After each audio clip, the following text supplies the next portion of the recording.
ইসলামে হালাল জীবিকা অর্জন অত্যন্ত গুরুত্বপূর্ণ এবাদত হিসেবে গণ্য। আল কুরআন ও সহিহ আল বুকারি সহ বিভিন্ন হাদিস গ্রন্থে হালাল উপার্জনের ওপর বিশেষ গুরুত্ব আরোপ করা হয়েছে।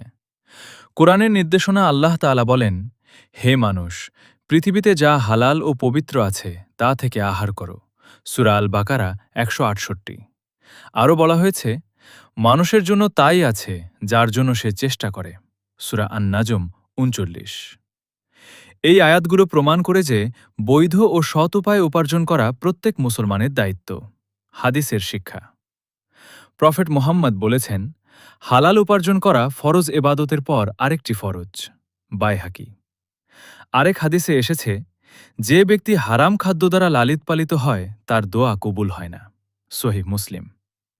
এ থেকে বোঝা যায়, হালাল জীবিকা শুধু দুনিয়ার শান্তিই নয়, আখিরাতের সফলতারও মাধ্যম।